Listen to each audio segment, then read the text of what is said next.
All righty, lads and ladies, welcome back. Many of you have taken exam 2 now, but some have not. For those of you who have taken exam 2, you took a deep breath. I'm glad that you are through that. And if you still need to take the test, just make sure we've made the appropriate arrangements. Today, we're going to begin the 3rd unit of the class, which is where we start working with the integral calculus that I mentioned on Monday. So let me go ahead and turn on the document camera. We can start moving in that direction.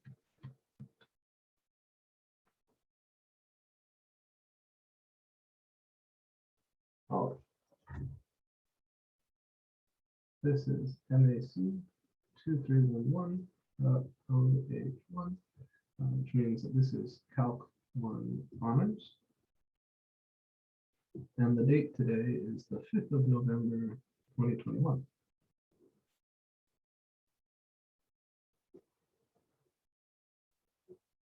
Today we're going to talk about areas and distances,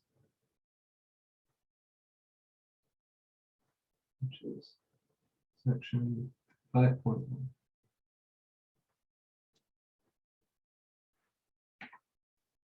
Like I said last time, the main kind of challenge or question here is, given a curve, can you find the area underneath that curve? At least over some, closed interval. The answer is going to turn out to be yes, but with a bunch of little asterisks and a lot of challenges along the way. I think it's wise because probably many of you haven't had the opportunity to play with the sigma notation very much. To begin today, looking at just a few bits of that sigma notation, because we're going to be using it to add up the areas of the rectangles, which we'll be using to approximate the area underneath that function on a small subinterval. I also want to pull up your textbook syllabus so we can take a quick peek at where we're going. It might not feel like it right now, but we are actually getting pretty close to the end of the term. It just goes really fast from here. So today we're going to talk about areas. Next week, we're going to be talking about the fundamental theorems of calculus and indefinite integrals. And then we will look at some these things, right? So applications, approximation, differentials. These are all topics from earlier in the semester that we're going to pull back in because they have a really nice kind of duality where you can think about them from the differential perspective or from the integral perspective. Specifically, the literal things called differentials, we will be making sure we're nice and comfy with so that we can use them when we talk about a method called U substitution. And then we will be ready for areas between curves, which is the very last section that we cover in this class and is the section that Sarah will be student teaching for us. She sent me an email earlier today. She's not feeling well, but that's kind of the roadmap from here, and you'll be surprised how quickly we move through it. All righty, so areas and distances. The prerequisite knowledge for this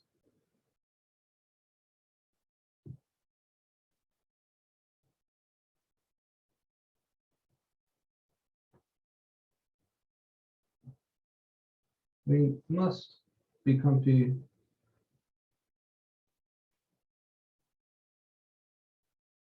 with that sigma notation.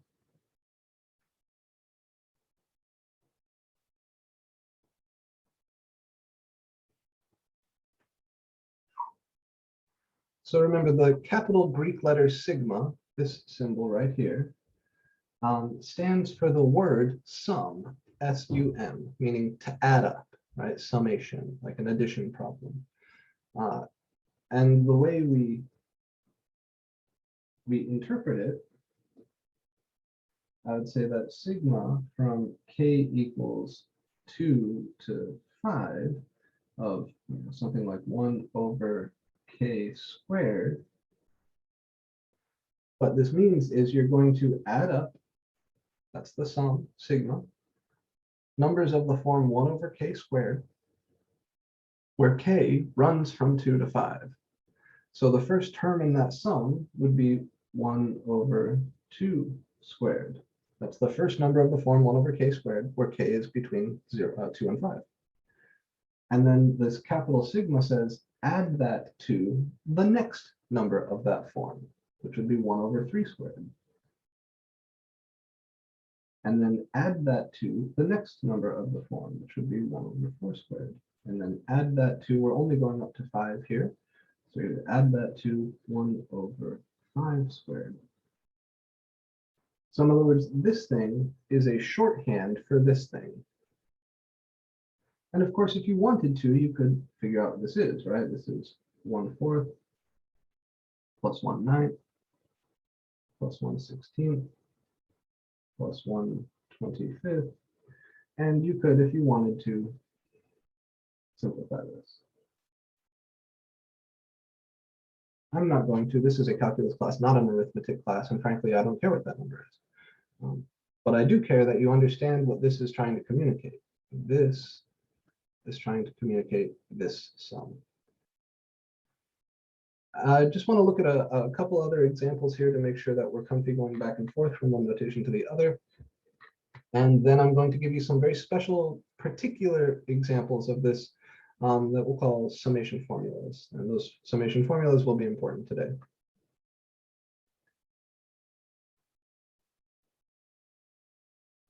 Okay, what else should we look at?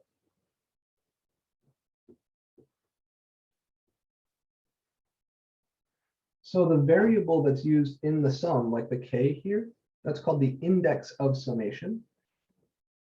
And if I want to sum from I equals 0 to 4, 1 over 2 to the I, that would be 1 over 2 to the 0 plus 1 over 2 to the 1 plus 1 over 2 to the 2 plus 1 over 2 to the 3 plus 1 over 2 to the 4. And if we wanted again to find the sum, I would simplify this. This is 1 plus 1/2 plus 1/4 plus 1/8 plus 1/16.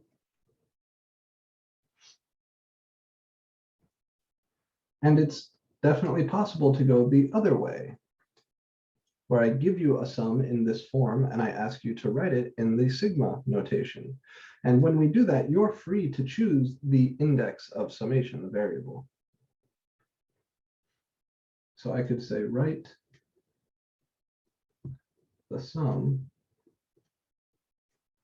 like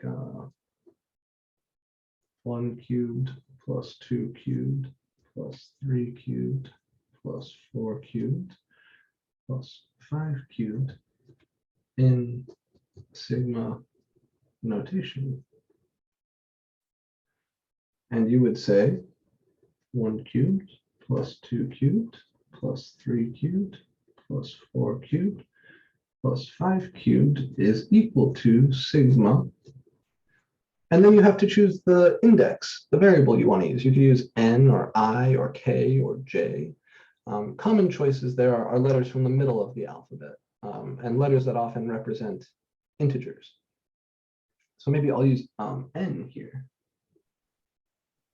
And I would say this is the sum of what? Well, this is 1 cubed, 2 cubed, 3 cubed, 4 cubed. These are n cubed, right? These are all cubes. And I'm summing from n equals 1 to 5. So we can take something like this and expand it out, or we can take something like this and collapse it and rewrite it like that. Okay, are there any questions on what the sigma notation is or does or means?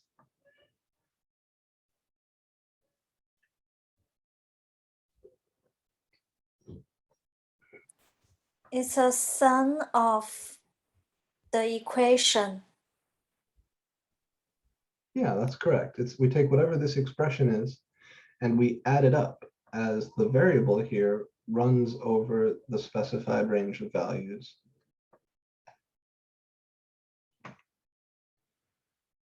I want to share with you a few special ones of these, right? Sums like this where we have a nice way of writing the answer.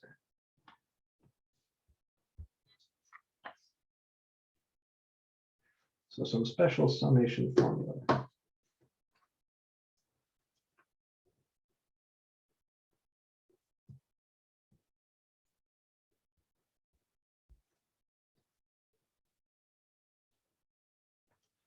And one of these comes with a nice story. So I'll tell you what we're going to look at. We're going to look at the sum from I equals 1 to n of I. The sum from I equals 1 to n of I squared. And the sum from I equals 1 to n of I cubed. I'm using I as my index here because that's the index we will use when we talk about the area sums that we're approaching in this problem. So the first one here, this is a shorthand for 1 plus 2 plus 3 plus 4, all the way out to the second to last term would be n minus 1, and the very last term would be n.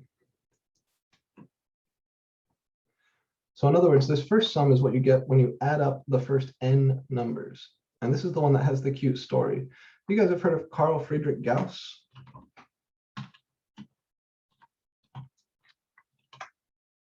This dude? Another super ultra mega double famous mathematician. Probably the most intimidating mathematician of his era and maybe ever since. He was not a nice man, but he was a very powerful mathematician. It is said that when Gauss was a child, this little precocious bastard right here, he annoyed his math teacher quite a bit because he was, frankly, more intelligent. He knew a lot more mathematics than his math teacher did. And he was always shouting out answers and interrupting the teacher and like jumping ahead of things. Really, really just very precocious is the word we would use today. When we talk about a child who just loves to shout things out like that, we refer to the child as precocious. Gauss was incredibly precocious and also quite arrogant. And one day, in order to get Gauss to just shut up for a minute, basically, Gauss's teacher said, okay, Gauss, baby Gauss, go over there in the corner and add up all the numbers from 1 to 100, right? Just do it. He was like 7 years old or something.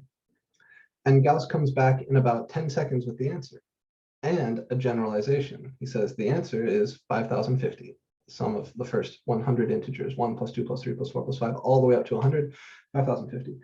And Gauss's teacher goes, how the hell did you do that? And he said, it was easy. I just took the first number and the last number. And I noticed that 1 plus 100 is 101. And then I took the second number and the second to last number. 2 plus 99 is also 101. I took the third number and the third from last number. 3 plus 98 is also 101. And I noticed that if I pair these things up, the outer ones, and then the next inner ones, and then the next inner ones, and then the next inner ones, they all add up to 101. And how many copies of this are there? Well, there's 100 terms altogether, and I'm breaking it into groups of 2, so there's 50 such terms. So the answer is 101 times 50, 5050. And Gauss's teacher said, God damn it. You know, like, can we please get back to teaching whatever first grade mathematics we're supposed to be doing? What Gauss had just discovered is this first summation formula, that if you add the first n integers, you can think of it as n over 2 copies of n plus 1. So that's n times n plus 1 over 2. Right? N plus 1 is n plus 1. N minus 1 plus 2 is also n plus 1. N minus 2 plus 3 is also n plus 1. And how many copies of those pairs are there? N over 2, because there's n numbers altogether and we're pairing them up. So little baby Gauss discovered this when he was like 7 years old, much to the annoyance of his German mathematics teacher. I'm not sure if Gauss was aware of this next formula, at least not at that age. Certainly he was later. If you add 1 squared plus 2 squared plus 3 squared plus 4 squared, all the way out to the second to last term would be n minus 1 squared and then n squared. Rather than adding up the first n numbers, you add up the squares of the first n numbers. What you get then is somewhat similar. This is n times n plus 1 times 2n plus 1, all divided by 6.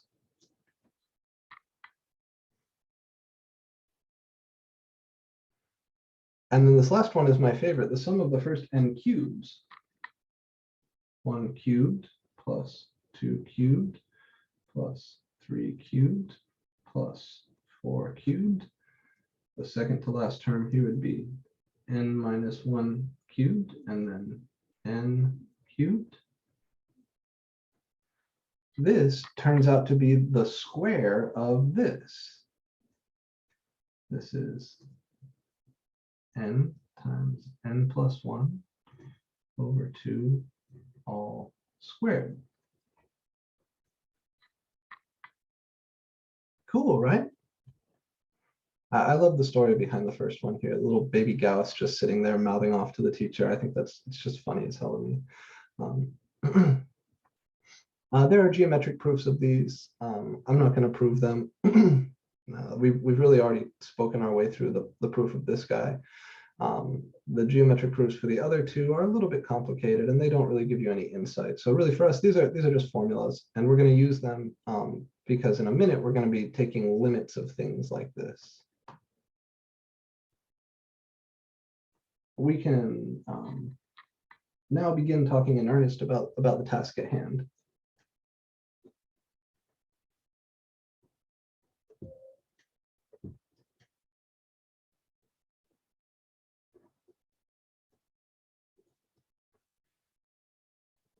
Given a function f of x and an interval a, b, and I will assume for the moment that the function f is continuous, although it need not be, can we find the area under the graph of f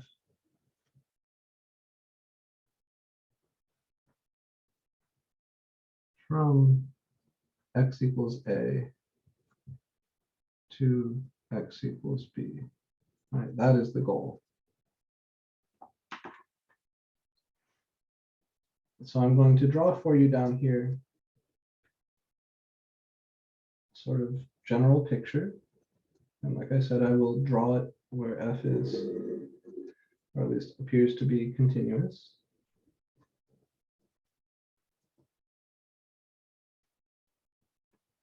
This is the graph y equals f of x. This is my x-axis.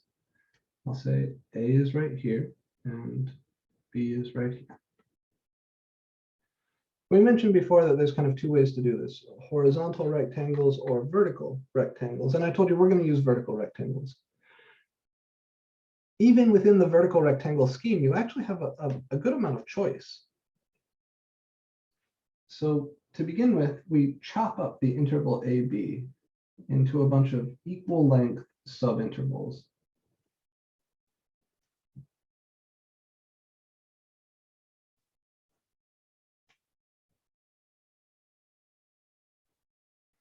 The word for this is partition.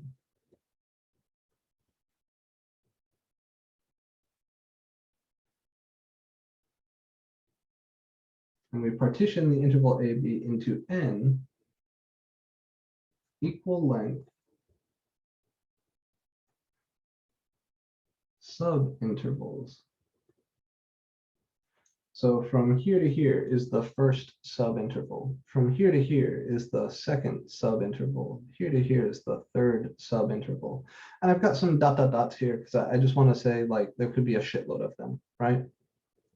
I'll call this the ith subinterval, and I'll call this last one the nth subinterval. And the normal way of doing this, I'll call a x0. I'll call this x value right here x1, this x value right here x2, this x3. B is xn. And so this guy would be x sub n minus 1. And then here, this is the ith subinterval. I'll call this xi minus 1 and this xi. Don't be intimidated by the notation. I just need to give names to these x values so I can start doing stuff with them. The width, or length, we said that each of these are the same length. That length is a number we're going to call delta x. So this length right here is delta x. This is delta x. This is delta x. This is delta x. These are all delta x. If I take a string that is like yay long and I want to chop it up into n equal length pieces, each one of those pieces is this length divided by n. So the length of my original interval AB is b minus a.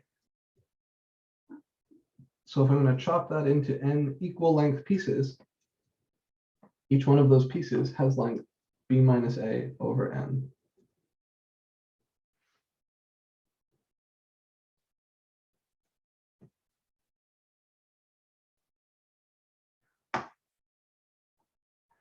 The other thing I would like a formula for is x1, x2, x3. I can just call them x1, x2, x3.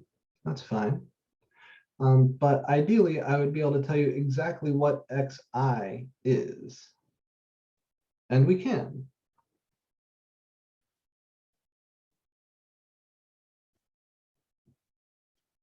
So what are the endpoints of these subintervals?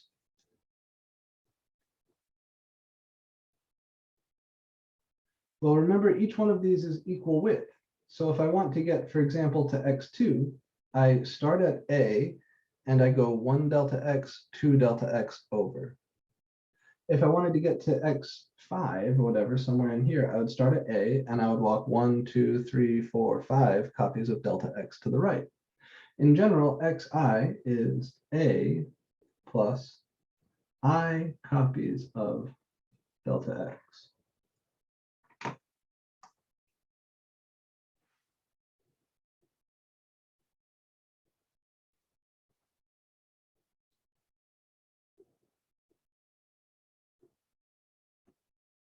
Okay. I'm going to come in here and shade the area that we're trying to find. I'm going to shade it gently. I want to use pencil on this. Let me see if I have a pencil anywhere here. Come on, please. The pencil.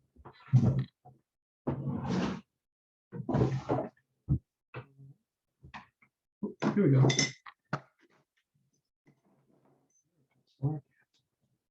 Yes, you are. Okay. So the area I'm trying to find here, remember, is the area under F from A to B.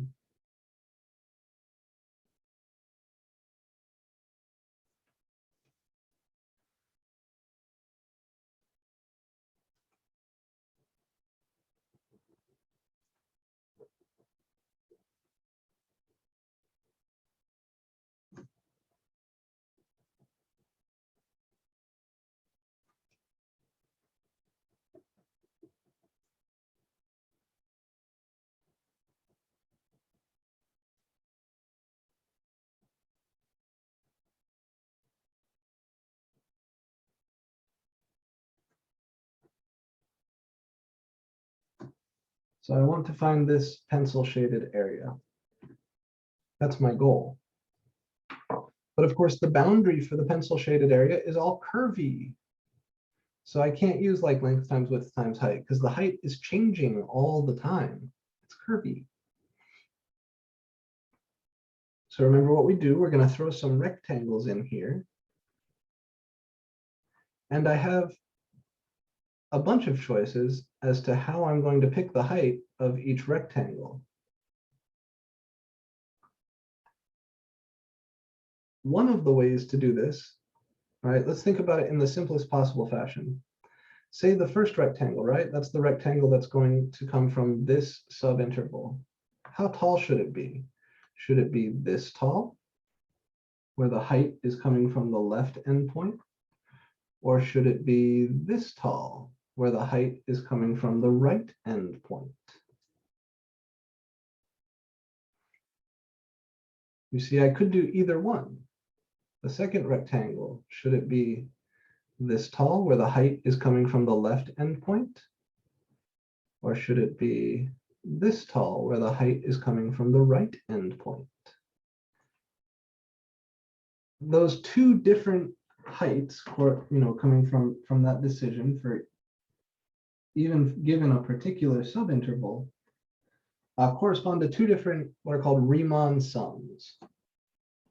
So I'm going to draw the right endpoint Riemann sum right now.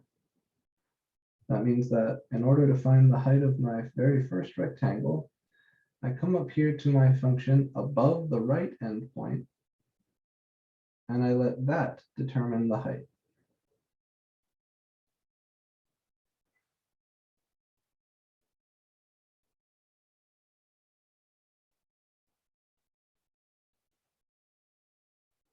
For my second rectangle, I do the same thing. I come up from my right endpoint, and I let that determine the height.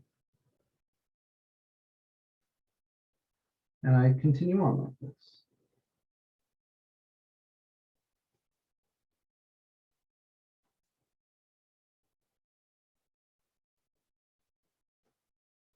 You see, sometimes this is an overestimate. Sometimes this is an underestimate. But always I'm letting the height be determined by the value of the function at the right endpoint. There would be more rectangles in here.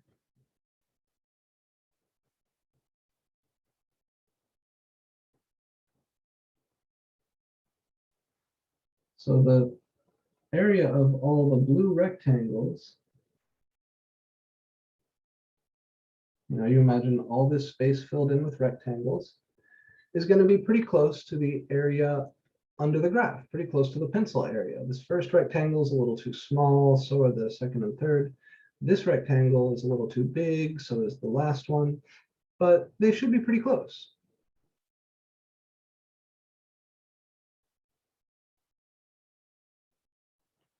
I'll call this guy A1. His area I'll call A1. This guy A2. This guy A3. This guy that comes from the ith subinterval I'll call A sub I. And this guy coming from the last one, the nth subinterval, I'll call A sub n.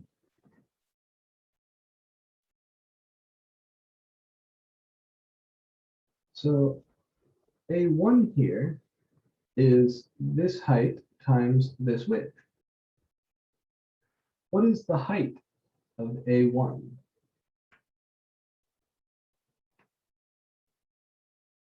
Obviously, I don't know like a number, but can you tell me how you would find, if you have the formula for f of x, how would you find the height of this first rectangle?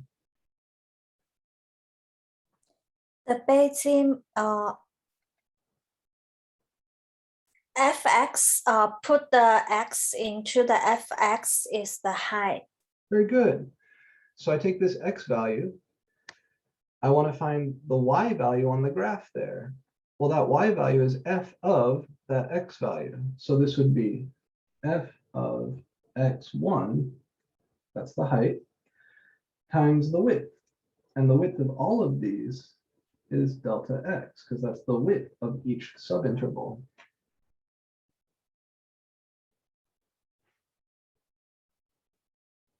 A2, the area of that second rectangle, would be f of x2 times delta x.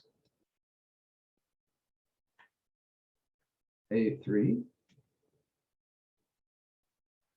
would be f of x3 times delta x. And in general, AI, the area of the I rectangle, where I is any number between 1 and n, would be f of xi, right? The y value of the function at this right endpoint of the ith subinterval times the width of this subinterval. And they're all the same. They're all delta x.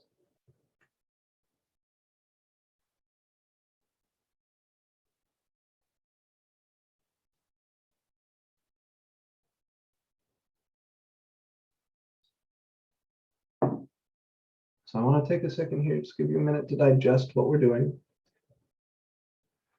Remember, there are more rectangles in here that I just haven't drawn because I want to get a formula for the ith one in general. So I wanted to draw one isolated here that we can think about. This point up here is xi, comma, f of xi. That is this point. Oh, and I need another param here. So the height of this rectangle is f of xi. The width of this rectangle is the same as the width of all of these little subintervals. It's delta x, which is b minus a over n, where a and b are the endpoints of the big interval a to b. And now you can kind of imagine what we're going to do, right? The total area, the pencil shaded area, is a1 plus a2 plus a3 plus a4 plus a5 plus a6 plus a7 all the way out to an.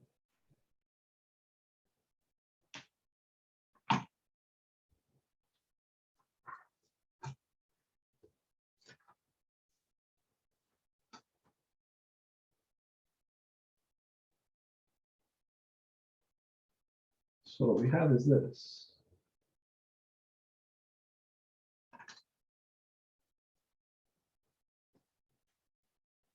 That area under F from x equals A to x equals B. Let me just call this the pencil shaded area. Right?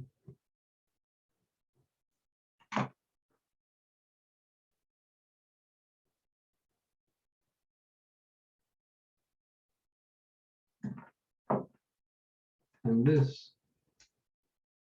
is approximately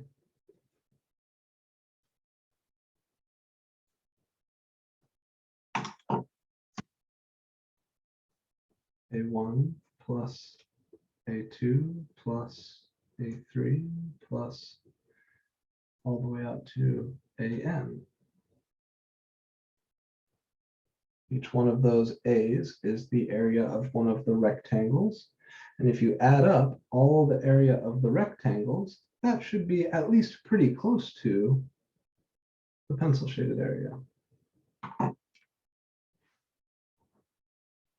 In other words,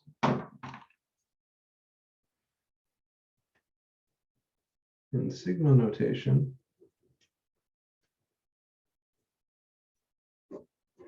this pencil shaded area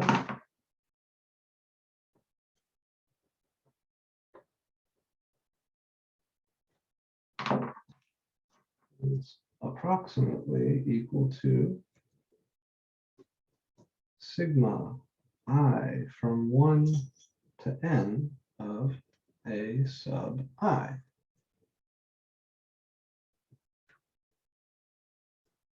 And that is exactly equal to sigma I from 1 to n. What is a sub I? It's f of xi times delta x.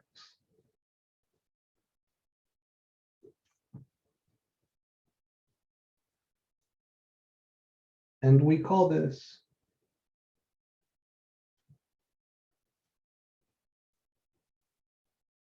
R sub n. R here stands for the right endpoint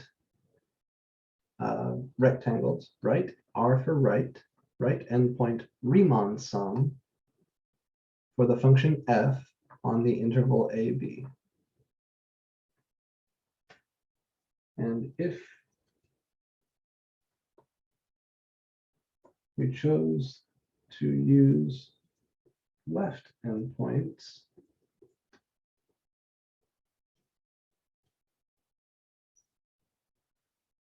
this formula would be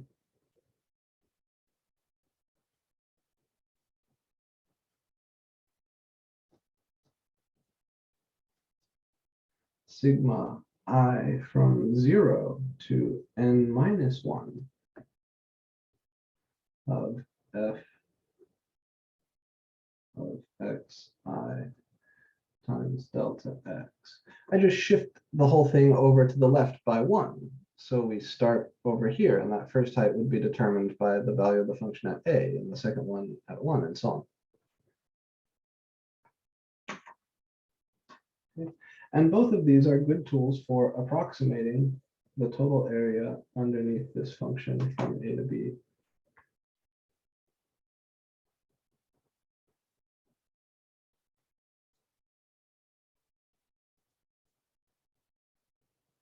This one is called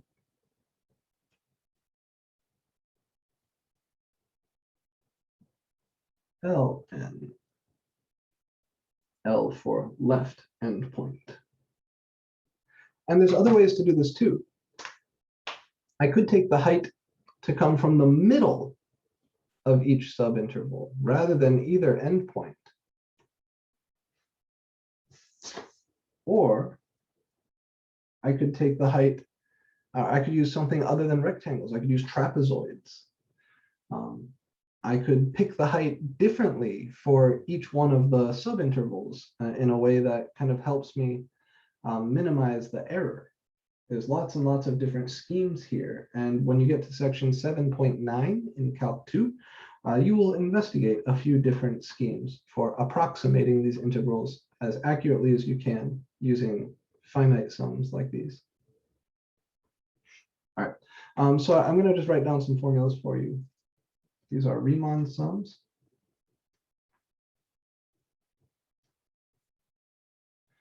Named after Bernhard Riemann, mathematician, another German mathematician who lived around the turn of the 20th century, like the 1800s, early 1900s.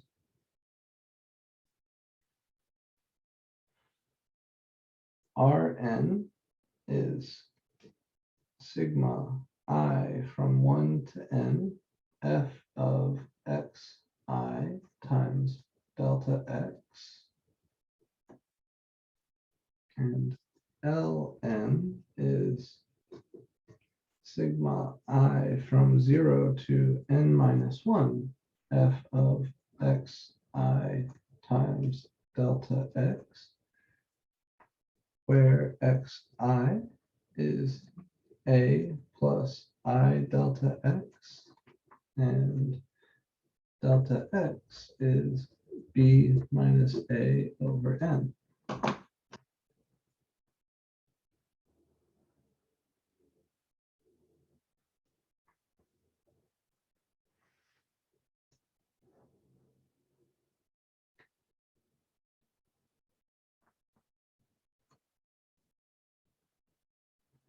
This is the right endpoint.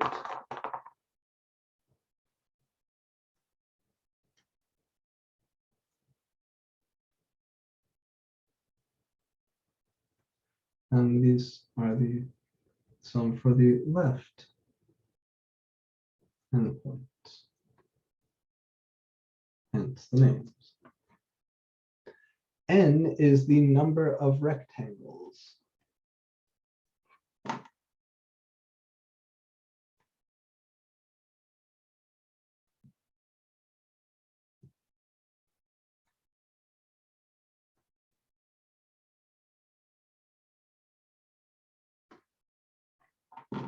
So usually the way problems of this nature go, somebody gives you a function f, an interval ab, and a number of rectangles n, and they say, approximate the area under F from A to B using right endpoints with 6 rectangles, something like that.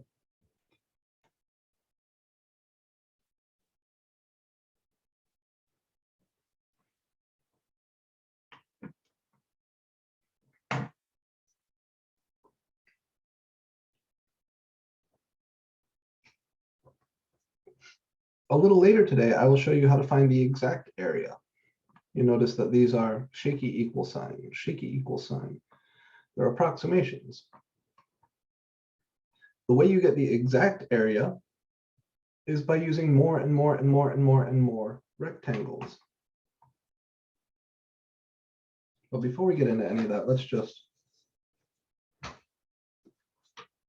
do a calculation. Okay.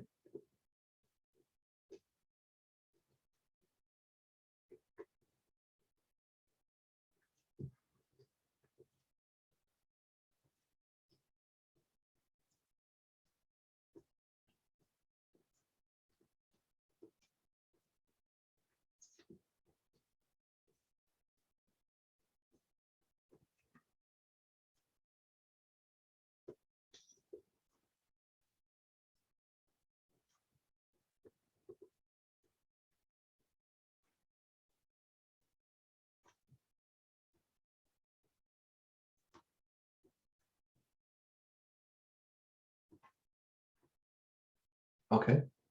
So I want to approximate the area under x squared from 0 to 1 using right endpoints and 4 rectangles. So n is equal to 4, a is equal to 0, b is equal to 1. Theta x is equal to 1 minus 0 over 4. Very good. So delta x is b minus a over n, which is 1 minus 0 over 4. So each one of my rectangles will have width 1/4. I think it's nice to draw the picture.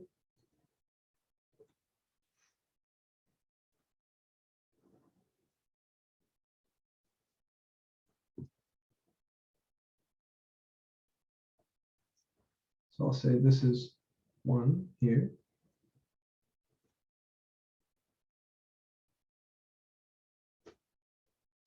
Here's that parabola x squared from 0 to 1. I'm going to chop this up into 4 equal length subintervals. So x0 is 0 over here.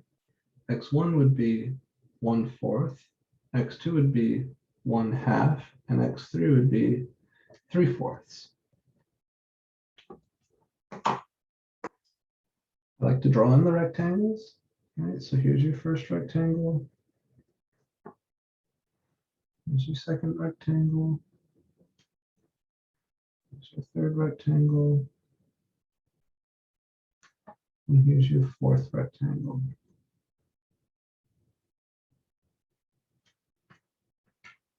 Obviously, this is going to be an overestimate, right? The area of these rectangles is larger than the area under the curve. The area under the curve, and I'll shade with pencil.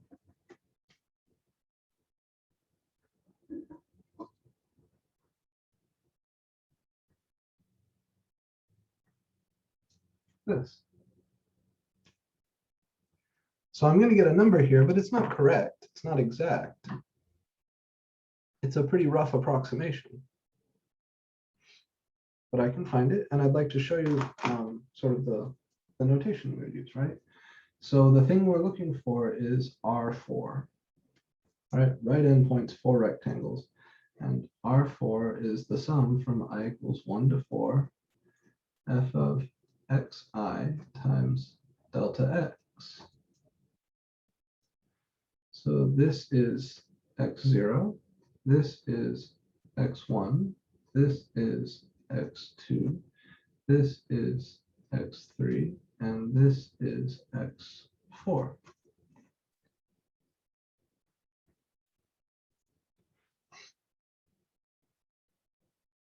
Delta x, we said, is 1/4.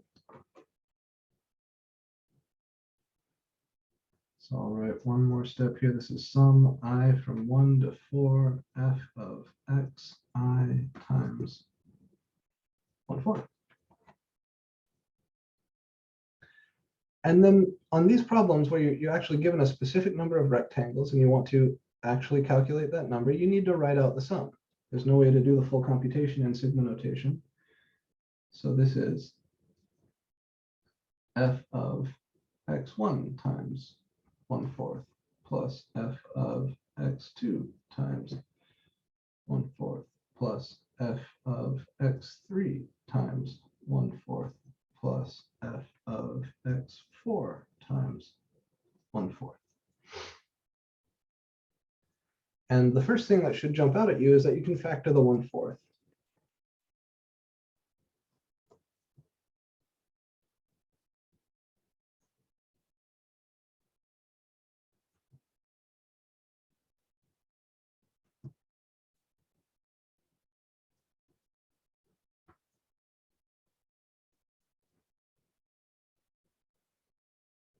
And then, of course, we know what x1, x2, x3, and x4 are. This is f of 1/4 plus f of 1/2 plus f of 3/4 plus f of 1, all times 1/4.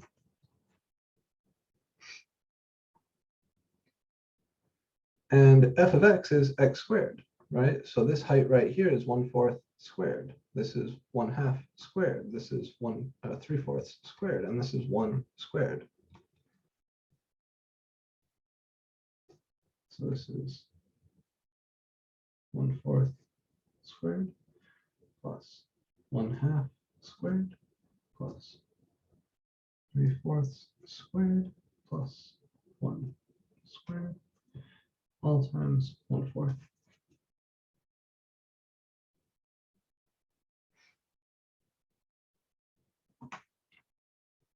Now, truthfully, if I wasn't trying to like illustrate every possible step and bit of notation, truthfully, I would probably just start by writing this down, right? If I were you, given this problem, say on a homework or test, I would probably start at one of these two lines, right? No need to go through all of this every time you solve one of these. I just want to show you where everything comes from and how they connect. You can just find the area of each rectangle and add them up, right? That's an option. But you do need to get comfy with this notation and how to unpack these things, because we will soon be using numbers for n that are very, very large.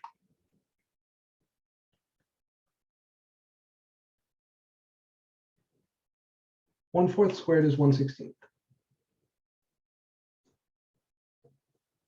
1/2 squared is 1/4.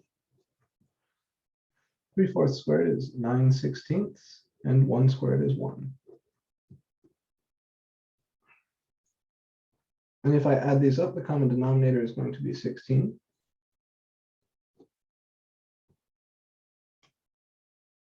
One-fourth is 4/16. 9/16 is 9/16, and 1 is 16/16. And then I have here 1 plus 4 plus 9 plus 16 is 5, plus 9 is 14, plus 16 is 30. So this is 30 over 16 times 1/4, which is, let's see, 30 is divisible by 2, but not divisible by 4. So 30 divided by 2 is 15, and 16 times 2 is 32. And if you want that as a decimal,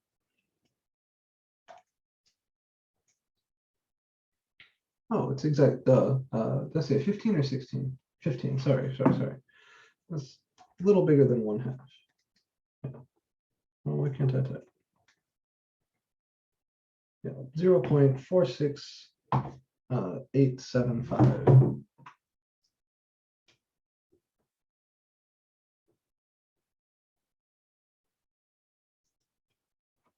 And this is too big.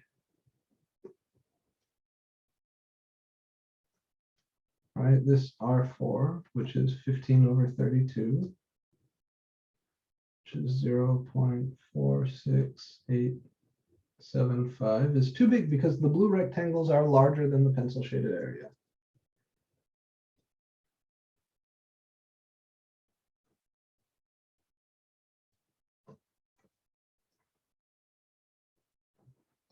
I told you the other day that the exact pencil shaded area is 1/3, or 0.33333333. So this is actually quite a bit too big.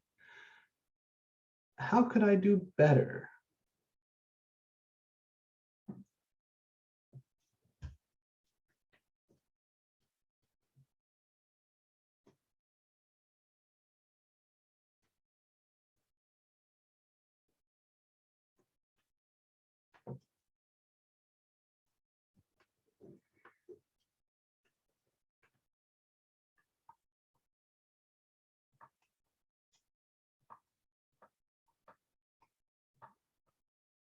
Yeah, more rectangles. That's the natural thing. More rectangles.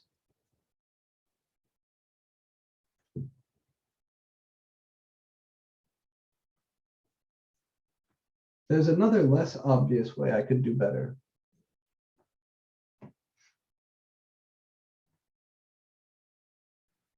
I used R4 here, right? And R4 is too big. If I used L4, that would be too small.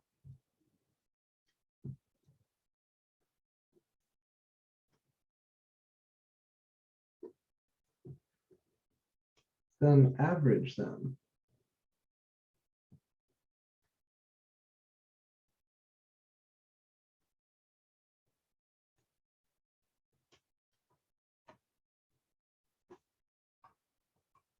Yeah.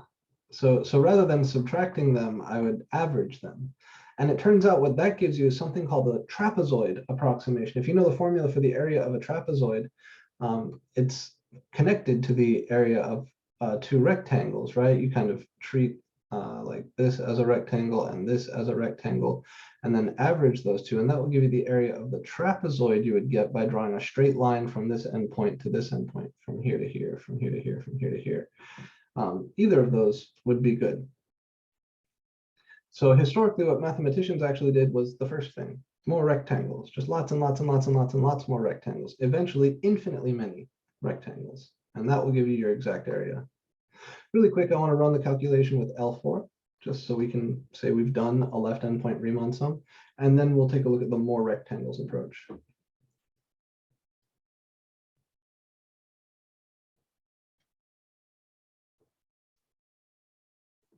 Let's try both of these.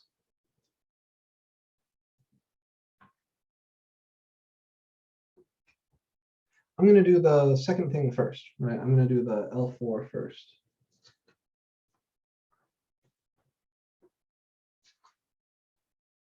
So what we're doing here, we're using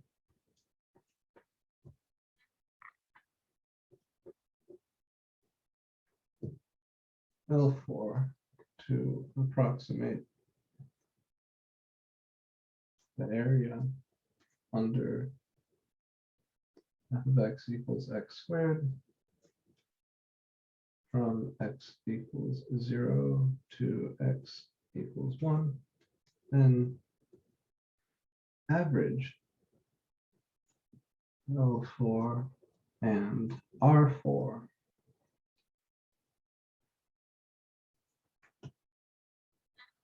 So this business of averaging the left and right endpoint Riemann sums, let me show you some pictures before we do this. So Riemann sums, right? Upper sum, lower sum. We want left sum and right sum. Here we go. So if you look at this picture over here, the green is the right endpoint Riemann sum. The purple, together with the green, right, the whole big rectangle here would be the left endpoint Riemann sum. And if you average those,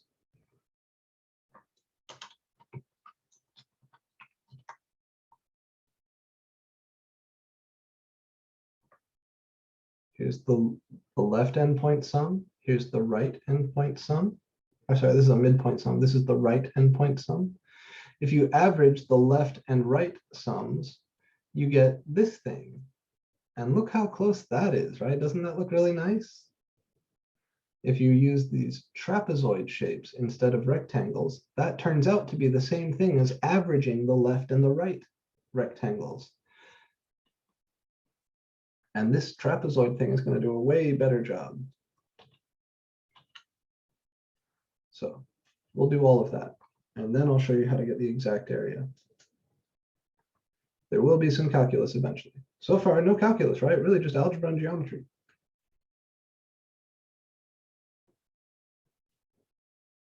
Okay, L4. All right, so delta x is still b minus a over n, which is still 1/4.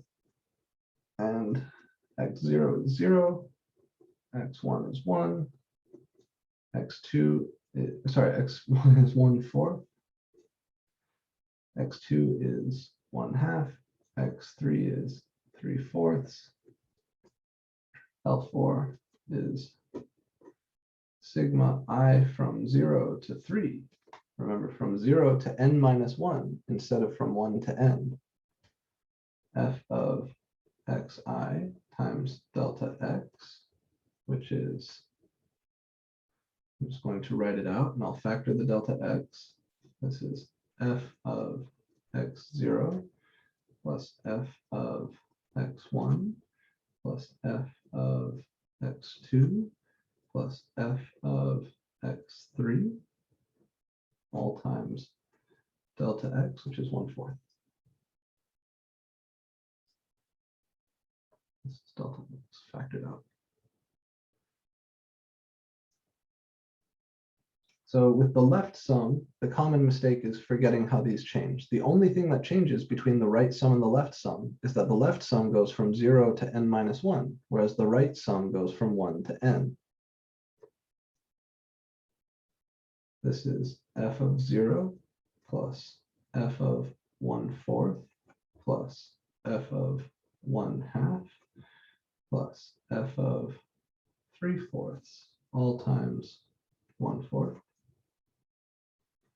which is 0 squared plus 1/4 squared plus 1/2 squared plus 3/4 squared all times 1/4, which is 0 plus 1/16 plus 1/4 plus 9/16 all times 1/4. And having a common denominator here, this is, I'll ignore the 0, 1 over 16 plus 4 over 16 plus 9 over 16 all times 1 over 4, which is 5 plus 9 is 14/16 times, yeah, 14/16 times 1/4. And again, the 14 is divisible by 2, so that's 7 over 32. And we know that this is going to be too small. I'll draw the picture here really quickly.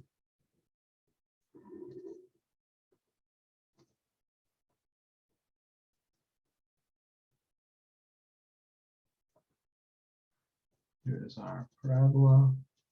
I'll call this 1. So that's 1/2, 1/4, and 3/4. So my first rectangle, let's see, my first rectangle is height 0. My second rectangle is height 1/4.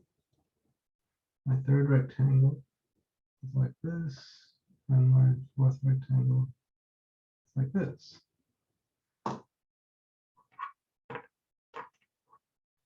And here is the area we're trying to find.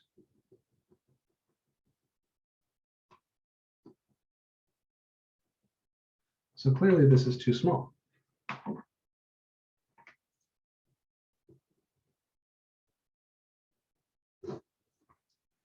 7/32, if you like, as a decimal, is about 0.21875. It's exactly 0.21875.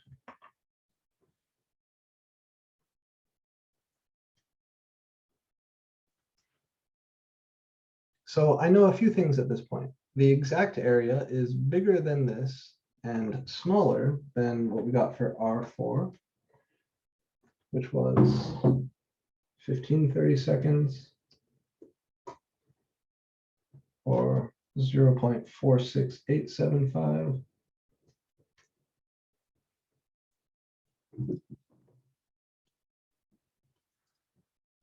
So the exact area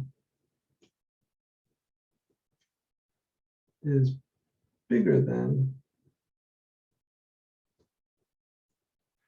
7 30-seconds. I'll just leave it like that. And smaller than 15 30-seconds. Somewhere between those two. And if I take the number that's exactly between those two, it's still an approximation.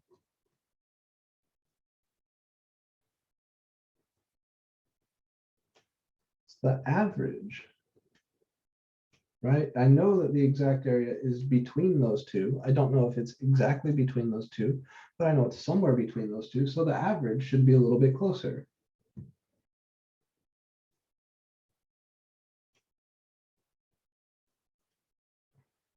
And how do you average two things? Well, you add them up and divide by 2. So it would be 1/2 L4 plus R4, which is 1/2 of 7 30-seconds plus 15 30-seconds, which is 1/2 of 7 plus 15 is 22 30-seconds. And if you divide 22 30-seconds by 2, multiply by 1/2, you get 11/32, which is, as a decimal, that's very close to 1/3, which is the exact area. So 0.34375.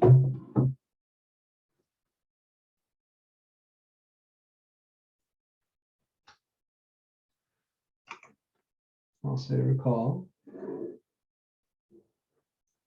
I know, and soon you will know too, that the exact area is 1/3, or 0.3333 ...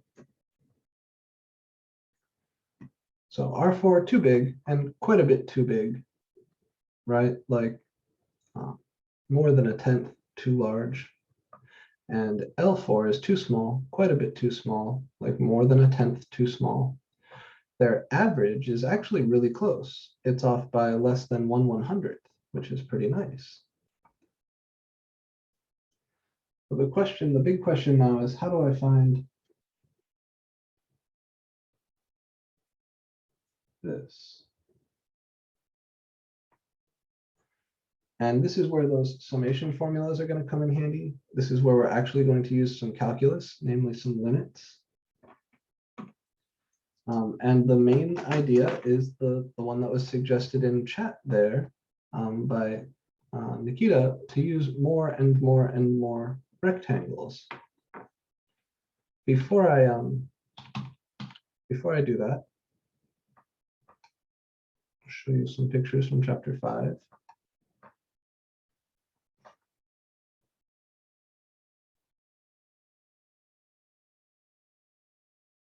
Just to try and convince you that more rectangles, more better, right? More rectangles, more better. So we're looking for the exact area under this curve. And the more and more rectangles I use, you can just see that the area of the rectangles there is getting closer and closer to the area under that curve. Here, it's a little too big, but just barely. Here, it's a little too small, but just barely.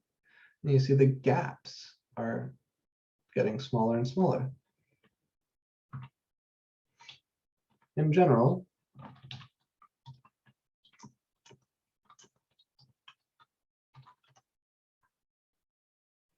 if we fix a particular function and use more and more and more rectangles, right? You can imagine how more rectangles, more better.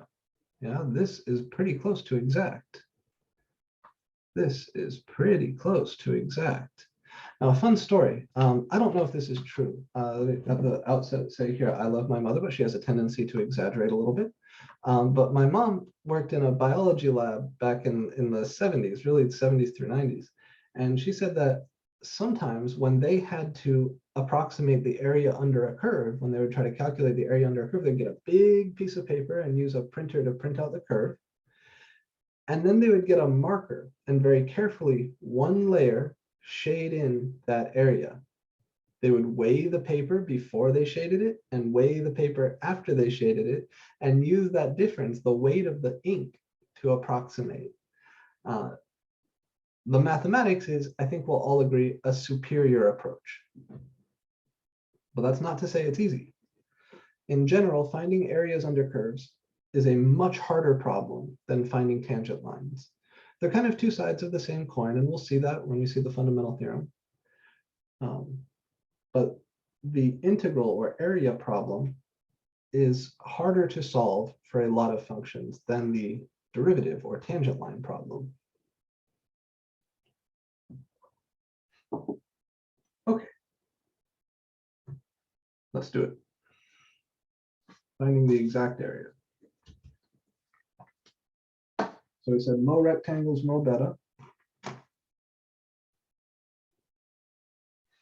Let A be the exact area under f of x from x equals A to x equals B. And Ln and Rn be the Riemann sums for f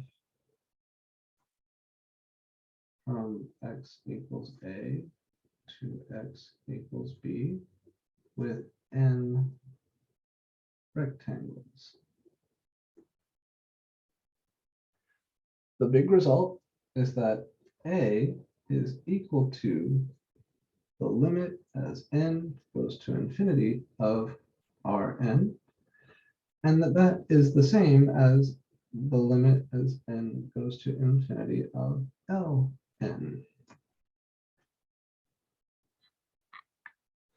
So the exact area is the limit as the number of rectangles goes to infinity of either Riemann sum.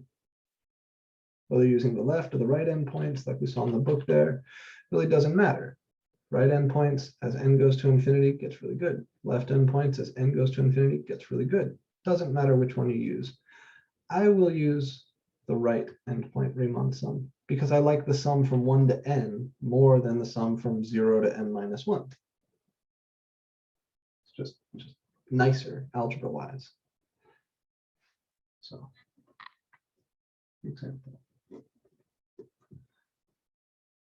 Find the exact area under f of x equals x squared from x equals 0 to x equals 1 as A equals lim n to infinity Rn.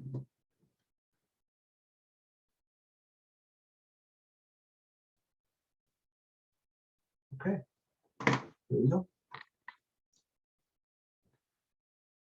Rn is the sum from I equals 1 to n f of xi times delta x with, you always calculate delta x first, b minus a over n. The bitch of the thing here is that n is now a variable. I'm not plugging in 4 for n. I want to take the limit as n goes to infinity. And I need to assemble this whole thing before I can do that. A and B are still 0 and 1. So this is 1 over n. Also, the xi's are no longer just 4 numbers. There's going to be n of them. And we need a formula for them that we can plug in, because I can't just write down 0, 1/4, 1/2, 3/4, and 1. It doesn't work like that now. The number of xi's changes with n. So those formulas I gave you on that very first page, xi is a plus I times delta x. A is 0, so this is I times 1 over n.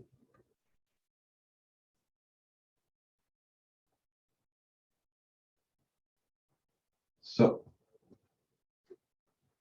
the exact area is the limit as n goes to infinity, sigma I from 1 to n, f of I times 1 over n times delta x, which is itself 1 over n.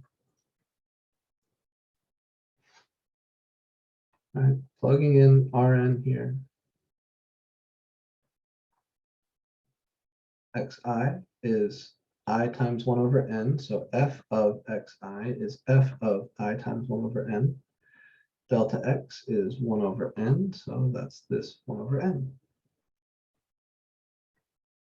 This is limit n to infinity, sigma I from 1 to n. F of anything is that thing squared. So this is I times 1 over n all squared, because f of x is x squared. And 1 over n is just 1 over n.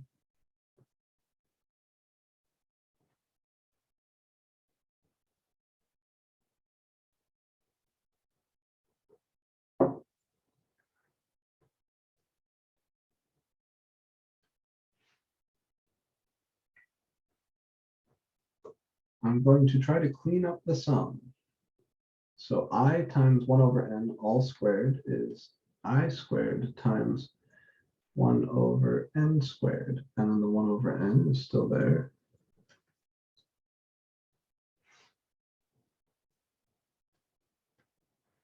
Which is the limit as n goes to infinity of sigma I from 1 to n of I squared times 1 over n squared times 1 over n is 1 over n cubed.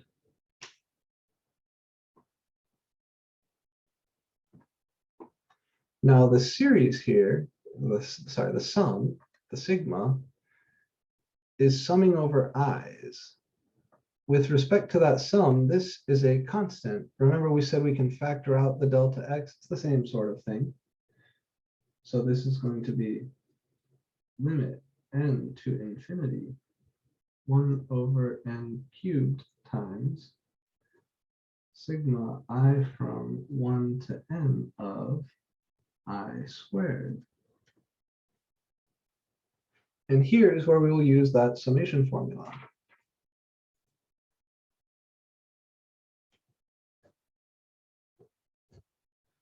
Sigma I from 1 to n of I squared, the sum of the first n squares, that's what this is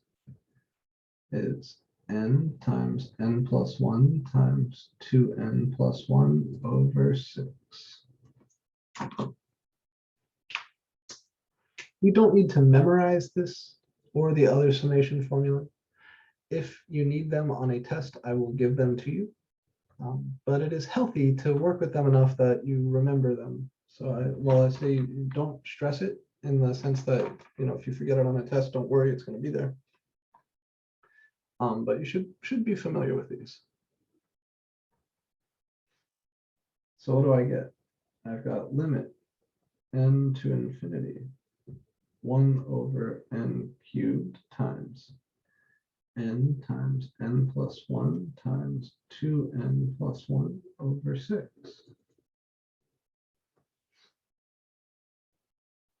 And I need this limit. It's a limit as something goes to infinity. And this is a rational function. So kind of the fastest way to do this would be to multiply out the top and put these together on the bottom.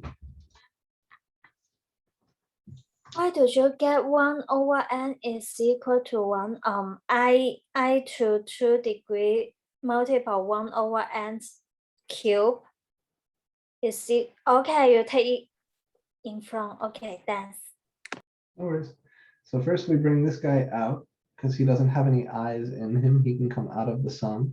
And then I use the orange formula to replace this by this. And from here, then n to infinity. My downstairs is 6n cubed.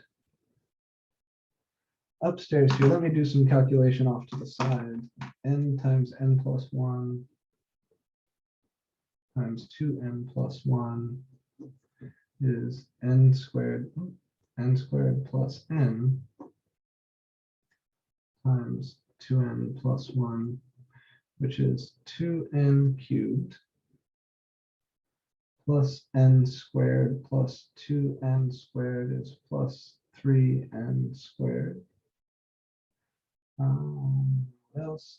So 2n cubed, and then n is n squared is 2n squared lasts n. So this is 2n cubed plus 3n squared plus n. We can divide top and bottom by n. In fact, we could divide top and bottom by n cubed. There's a bunch of choices here. Okay, let me just take a second to pause. Once we get here, I need to think about how we do this limit. As n goes to infinity, both the top and the bottom are going to infinity. So one option is L'Hopital's rule. If I run L'Hopital's rule on this, though, it will one run of L'Hopital's rule turn this into 1 and this into 6n. And downstairs here, this would become 18n squared, and this would be 6n squared. You'd have to run L'Hopital's rule twice, 2 more times, total of 3 times to kill these. So better than L'Hopital's rule is dividing top and bottom by n cubed, that renormalization trick. So I divide top and bottom by n cubed. And what I get is 2 plus 3 times 1 over n plus 1 over n squared, all divided by 6. And now as n goes to infinity, this becomes 2 plus 3 times 0 plus 0, all divided by 6, which is 2 over 6 or 1 over 3.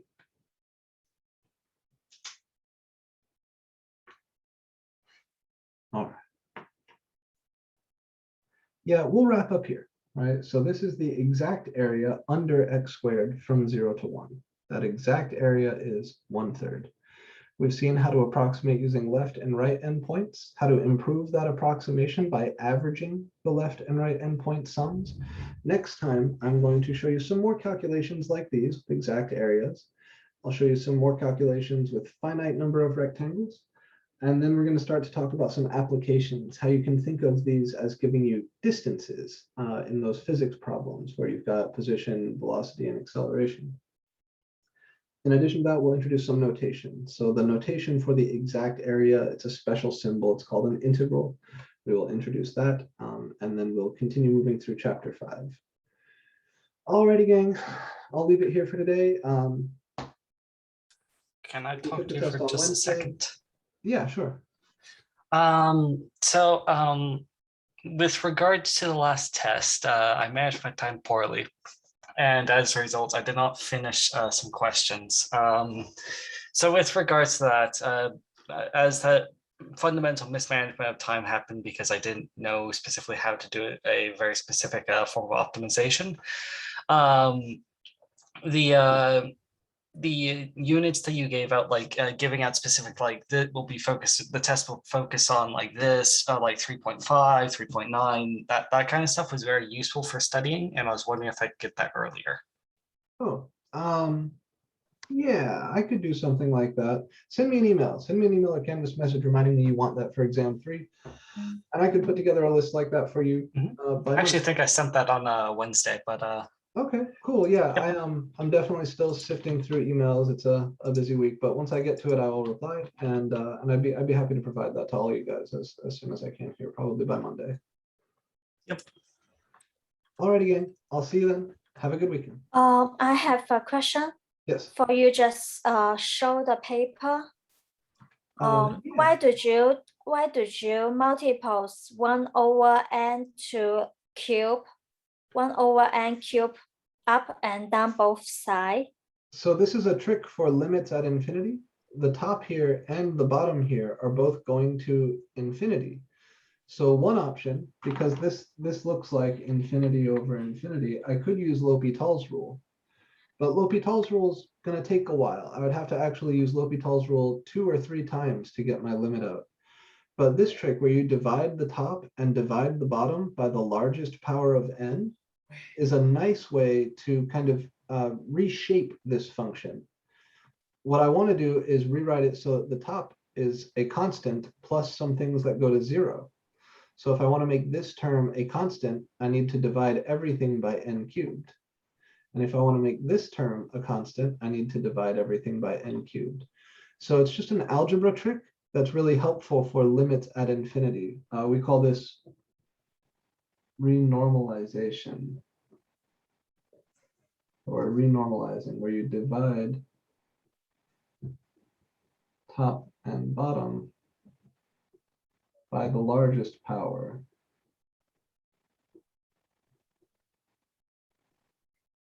So this could also be used if I wanted to calculate the limit as x goes to infinity of 2 minus x squared over 3x squared plus 7x minus 1. All right, we could do the same thing here. We could divide top and bottom by x squared, and that would make this term and these terms turn into something which go to 0, and it'll make the limit nice and easy to calculate.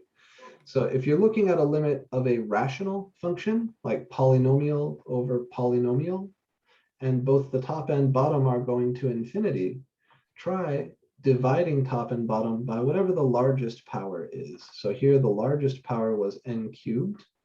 So I chose to divide the top and the bottom by n cubed because I knew that that would give me these things which go to 0. And that makes my life easier because then I just have 2 over 6. But at this case is 2 and the n cube top and the bottom is the same degree. But if some other case top and the bottom is different degrees, can I still You can. Yes. divide? Yep, it would still work. So if I wanted to take the limit as n goes to infinity of, let's say, 2n squared plus 3n over n to the 4 minus 1, if I divide top and bottom by n to the 4, then this would become limit n to infinity 2 times 1 over n squared plus 3 times 1 over n cubed divided by 1 minus 1 over n to the 4. And now all of the pieces that have an n in the denominator, like this and this and this, would go to 0. So I get 2 times 0 plus 3 times 0 divided by 1 minus 0, which is 0 over 1, which is 0. The only catch here is if the degree of the top is bigger than the degree of the bottom, when you do this, you'll end up getting a 0 downstairs. So you can think of it a few different ways. You can say divide top and bottom by the largest power of the denominator if you want to avoid running into zeros downstairs. That will make sure that the bottom always goes to a constant. And then if the top still has n's in it, then you'll go to infinity. If it doesn't, then you'll get some finite number. This is one way to kind of make this process a little bit more mechanical. The other way is L'Hospital rule, right? Yep, L'Hopital's rule will work Yeah. here. It would just require a couple applications. I think you would need to differentiate this piece 3 times to get it to go to 0. So you might need as many as 3 applications of L'Hopital's rule here. Okay. Thank you. Of course. All right, guys, I'll see you on Monday. Have a good weekend.